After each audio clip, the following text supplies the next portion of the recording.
I don't know how to introduce this, so I'll just wing it. This is practice. It's just practice for a 30-minute reading, 25-minute reading that I'm going to do at the end of the month. Haven't done a reading in a really long time, so I'm practicing.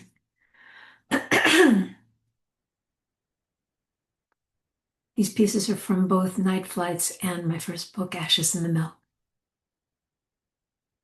When they head home, when the wounded one becomes healer, when the fragmented one is whole, when the patient can nurse the body of the doctor, then the oblong hand grenades, steel gray balls of the nightmare, rush down from the hill to the foot of the therapist's tower. Balls to knock things over, balls to blow things up. Then the floods come. The roof caves in. The baby dies, crushed and gone, and the lonely young one heads home through the woods, while the dreamer drives on into the dark. Part 1, the vagabond arrives. Building a vessel in which to travel. In the dream time, I receive visitors in the places I go when some of me isn't watching. I enter the cluttered apartment of a very old lady. There's a vagabond there.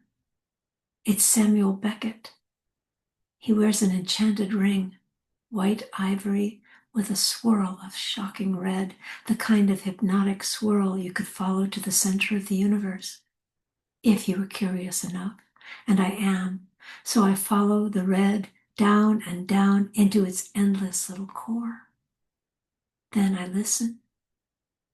The vagabond has ideas. Let him rise up as a companion, give him a voice. He says, "Bring out the dreams. Your dreams make poetry." He pauses, he smiles, cheeky. Write it well enough and you may find the meaning you've been looking for. I nod in agreement. He continues, "Meet your time, meet your heart in the dream time. Psyche is giving you poetic images all night long. Don't look away in the morning. Bring them from your sketch pad. Bring them from your archetypal soul to the page. Just bring them." So I have. And I give every dream a title to honor them. And I always tell them in the present tense because the unconscious is always bombulating around in the only now that there is.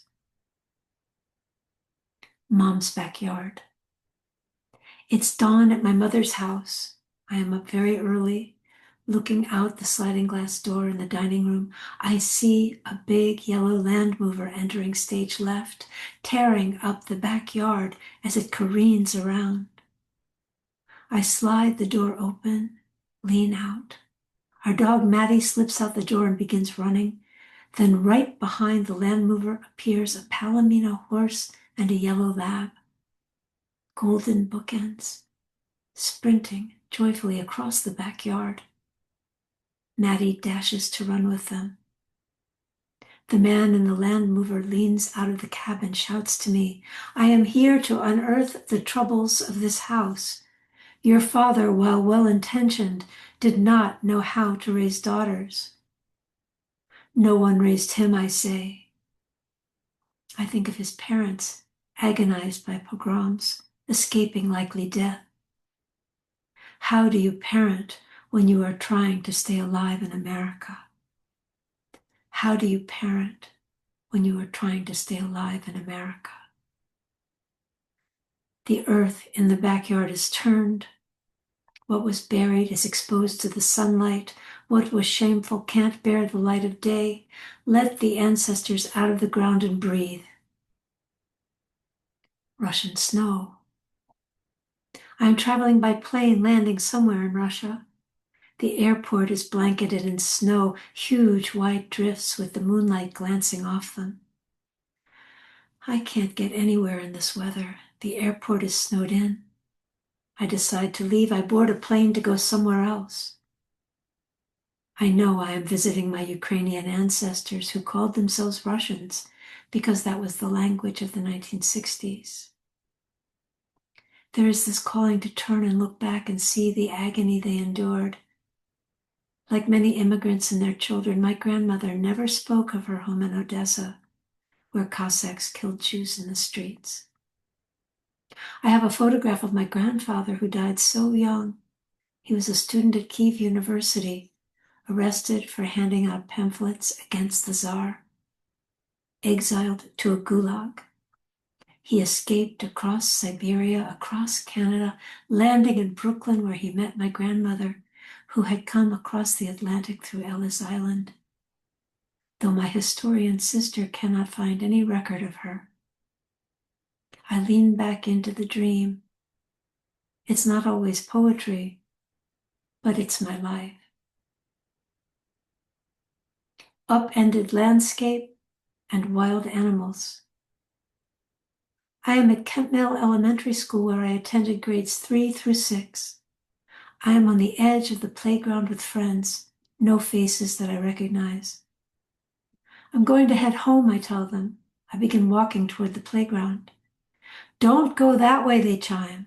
It's too unstable to cross, someone says. It's dangerous now, another voice adds. I brush off their concerns. So what? It's all different, no big deal. I go anyway. If I'm being arrogant, I don't sense it. I leave school, heading across the playground, and they were right.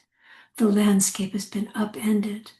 Where there used to be 3 baseball diamonds and a blacktop, there are now massive hills and valleys of unstable earth. I shove my hands into the hill to gain purchase. The dirt is fresh, recently torn up as if it's been bombed or dug up with gargantuan land movers. I'm sliding and climbing and sliding, trying to get to our backyard where there's a gate. I stumble into my parents' yard relieved when suddenly a wild boar comes charging out of nowhere. I am running for my life as it chases me. I feel pure terror. No thought to turn and ask, "Who are you?" or "Why are you after me?" As I reach the bottom of the hill, I come upon a huge black cat, panther, black jaguar. Time slows for a moment. Then she too comes running for me as I pull the sliding glass door open, rush in and slam it shut. I stand there staring at them and they stare back at me. Now a breath. Then I re-enter the dream. I return to the sliding glass door. I stare at them wide awake, knowing I'm safe. I ask, "Why are you here?" They stare back. Boar gestures over his shoulder. I look up the hill at the place where he charged from. Boar came from my mother's rose garden, the place where we scattered my father's ashes. I lean in. "What medicine do you carry for me?" Boar says, "I come from the bones of your father, of his people in Ukraine." Look, he tells me, and he conjures an image of my 7 great uncles sitting around a fire in the forest, starving to death, waiting to be murdered. They say we are always hungry. There is never enough food. I ask them, what can I do to help? What can I do to heal your pain? They respond with a resonant, "Kill Putin." It is unanimous. They are very clear. It's the opposite of my Buddhist beliefs. Their desire for revenge is tremendous. I pause and then I pull out my imaginal wand and I wave it in the air above us, and a Patronus of Great Bear emerges heading to the Kremlin. And the uncles cheer. They have been heard and honored. Then Boar arrives, becomes somebody to hug. Oh, a sweet hedgehog. I wish I could be so evolved that I bypass the rage and revenge. This isn't possible in an honest encounter of the shadow, and apparently it isn't possible in an honest meeting with the ancestors. Before I tended this dream, they were just an idea. Today they are people. Part 2, The Underground. Death rehearsal. I am a little girl sitting on the stairs waiting for Dad to come home. The stairs are wooden and there is an iron railing with curlicues that I am tracing with my little finger. A woman, a mother, who also feels like she is me, tells little me, Dad is working late in court, but not to worry, he will be home. This upsets the little girl who is me. I begin bending the end of each wrought iron curlicue, pressing it into itself, all of them uniformly bending, bending. It takes a lot of effort to bend an iron railing. I wonder, will she catch me doing this? It is as if I am the girl, the observer, and the mother, inside and outside of this dreamscape. The dream fades into me as an adult. I'm very tired, yawning deeply. I walk outside into a garden. I lie down on a brick wall and begin to fall asleep when I realize heavy birds have landed on me. Vultures? Condors? I try to sit up, but they are too heavy. I feel panic. I struggle against the weight of the birds. I seem to wake from the dream, but I'm still dreaming. In the dream within the dream, I get out of bed and walk into the kitchen, or I pass out on the kitchen floor. I see myself falling. I'm afraid for myself. I'm so concerned. And I wake from the dream inside the dream. I wake and I lie there relieved I am where I really am. Safe in my bed. No pain. I am safe. I get the sense that somehow I am being prepared to be carrion. If we don't listen, if we don't listen, the dream comes again, slightly changed, maybe more emphatic. Psyche is persistent in her care. If she really wants your attention, she will scare you, shock you, demand that you hear her. Say hello to nightmare. Put out a welcome mat. Behind perfect. When I hear the word perfection, I scoff at my friend, my enemy, my savior, and protector. I strive for perfection. It saved my life. This part of me sneers. My vanity saved you from mom and dad's genetics. I hear a ringing in my ears, and just for a moment, I am grateful to no anxiety. As far as I can tell, only the living are anxious, so maybe it's something to be grateful for. I reach into the 58,650 words of dreams since 2020, and I bring forth another dream. I'm in a consultation in my office where my patient has laid out cards to show me her plan. I'm applying for financial aid, she announces exuberant. I start to put the cards away dismissively, but she chastises me. She says with bitterness, sweeping her arm across my office, I paid for my therapy. I paid for your office instead of my education. She's seething. I retort, this was your education, and now you've developed into someone who can go to school. I wake, I pause, I breathe, I write it all down. I know she is me.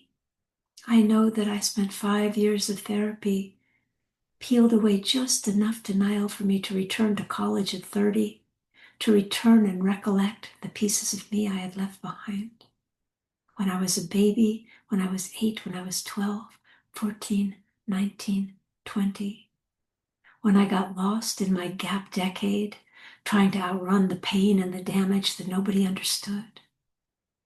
I dissolved back into the dreamscape, leaving my patient standing in the huge sliding glass door overlooking the Pacific.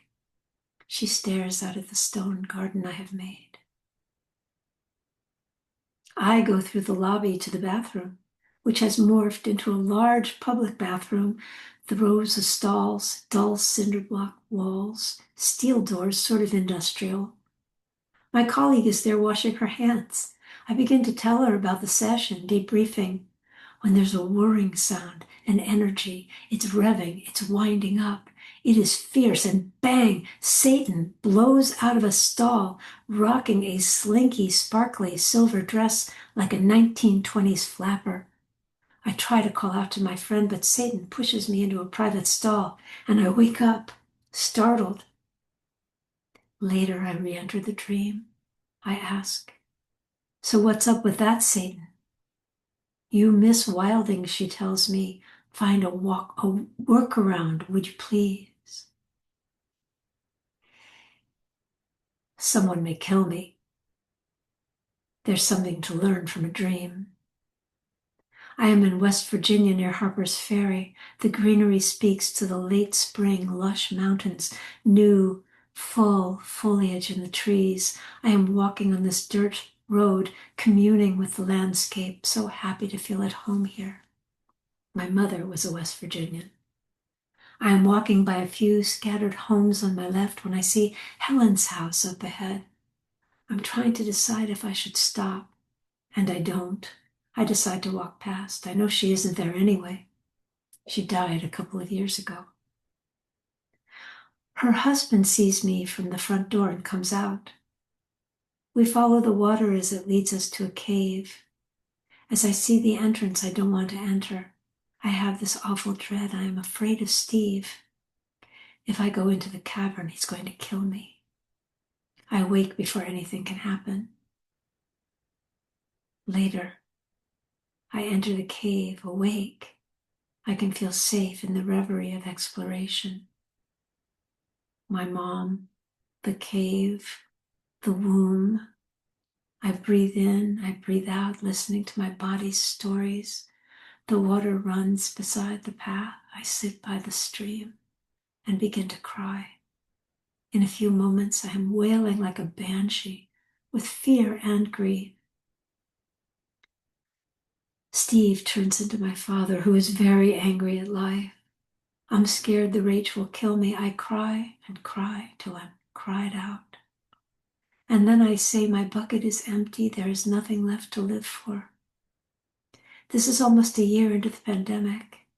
10 months since PJ, my youngest horse, wrecked himself and had to be put down.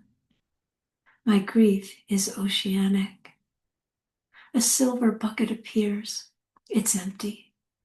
A gold bucket appears beside it, also empty. A voice counsels me, wait here till the universe unfurls to fill the buckets. Wait here in the cave beside the water and learn to be very still. A surrender, a letting go unlike any before. I am sure there is nowhere to go, nobody to be, nothing to do. Part 3, snakes. Dead snakes, and then I am walking outside in the backyard of someone's home. I thought I was going out to admire the garden. There are old tomato vines, depleted, still staked to stand up straight. It's midday, nice weather. I am tiptoeing around many dead snakes. They are all different sizes, various colors and markings, in odd and unexpected poses, as if they've been surprised, caught and frozen to death without warning, maybe even turned to stone. One is particularly twisted as if it died suffering. I am surprised by one living snake in their midst. It rises up, prepares to strike me. I see the fangs of a rattlesnake up close, fierce and threatening.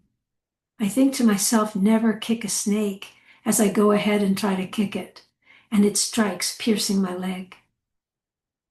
I wake panicked. I go back into the dream time with the presence of mind to ask Snake, why are you visiting now? Snake says, plan your wedding. I reply, no, there is no time. The voice of Snake says, say yes to the wedding. My hands grow cold and then colder. My feet are freezing and it's hot outside the window. I go and pull on a sweater, mystified. I go downstairs and make tea. As I bring the teacup to my desk, I hear Snake. I am with you. I am cold all the time. No warm blood in my body because I carry medicine. The voice continues. Collect all snake dreams in one place, and then the warm medicine will complete you. Homeopathic poison turns into medicine. I comply. I write this all down. This journeying into wholeness, this visiting and revisiting the dream time. It is not for the weak. A snake and a child. The room has a large plate glass storefront with a heavy metal door that swings.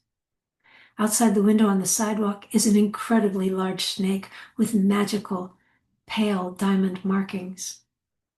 It is surely sleeping as a little monkey is playing on its massive, draped body. I think it must be safe to go outside. If the snake were dangerous, the little monkey would be killed. There's a little girl in the room with me, maybe 3 years old, in a cute pinafore dress. She dances excitedly, thrilling to the snake and monkey.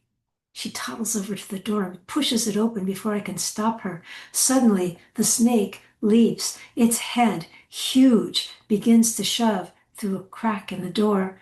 Its scales have changed color. It's caramel and dark brown, intense as if lit from within. I am terrified. I spring to slam the door, smashing the snake's head, but it's pushing and pushing, and I know that I can't keep it up forever. The little girl is standing by, completely frustrated by my fear. "Let it in," she cries at me. "Open, open." She's jumping up and down. Intending the dream, the child leads the way, pulling the door wide open, and the monkey rides in on the snake's massive back. "Me and snake are going flying," child announces joyfully. When we drop the "the," things become archetypal. She's toddler here. She knows snake comes with medicine. What is helpful? Snakebite is perhaps ego getting inoculated. Shadow is present in dead snakes, coming alive with a visceral terror. But they come in service, bearing creativity in their miles of curvy spine. All the tiny cells come crawling across the sand to the ocean like baby turtles. I float on the sea, they float on the sea, all of us together. Let me sit among dead snakes, see them with patience and curiosity. Let me sing the song that brings them to life. Why does snake bite my ankle? Answer, to stop you from running. The next part, red dress. Red dress medicine. In this dream, a big, great, huge, seminal dream came bearing the gift of redress, of repair. I'm in a dark space, so dark there's no distinction between the walls and the sky. There is no floor, but there must be, because I seem to be standing, watching in amazement. There's a red dress dancing before me. It moves as if there is a woman inside, but there is no one there. Swaying, dancing, twirling so gracefully.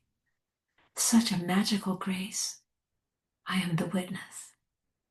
I receive it and it becomes clear to me. I have discovered red dress medicine. Dance in the red dress and be healed. The dress itself is medicine for the soul of women.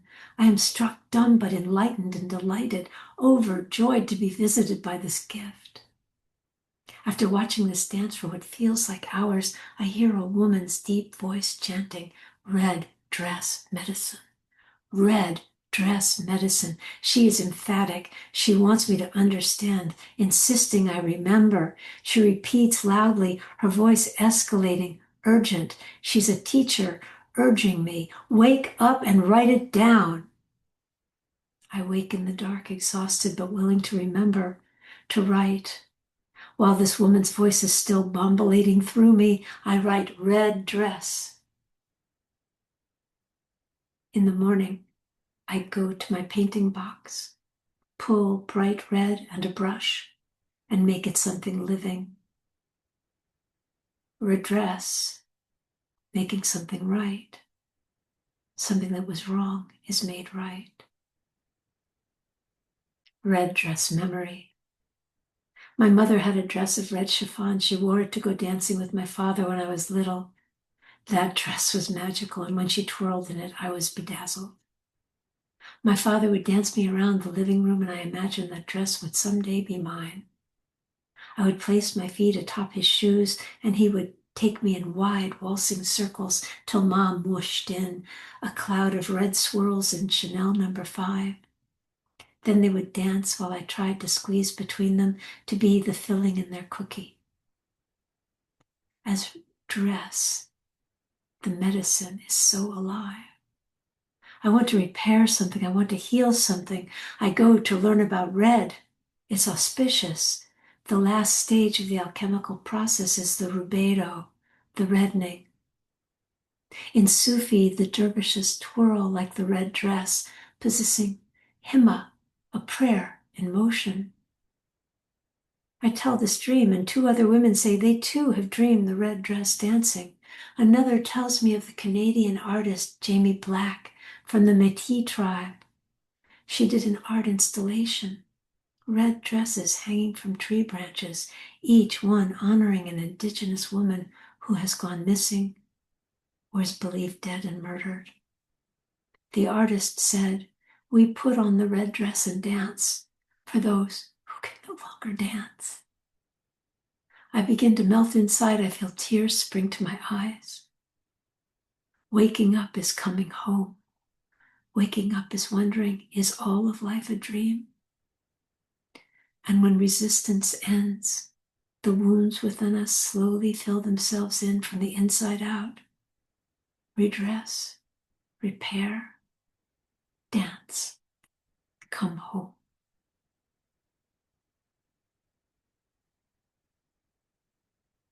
Listen. You don't have to ruin yourself in the dances of avoidance. Just make something, anything. Draw, move, make a mess. Use this piercing autumn morning with its light slanted to lengthen the shadow. Breathe life into the dream figures, turtles, serpents, divine child, the trees, biker gangs, and apocalypse. Thousands of bodhisattva bodies that came together at Buddha's call. Breathe them in, breathe out who you said you were, thought you had to be. Breathe them in again, dance without apology, and meditate before you make the bed, before the impulse to take care of everyone else snaps itself into gear. Listen, trust this. There is nowhere to go. There is nothing to figure out, though it sure seems like it. There is only this moment rolling into the next. Learn to stay and give a kind nod to the quest for understanding. It's given you a big life. Thanks for listening. I hope it goes well. Did I make it in under half an hour?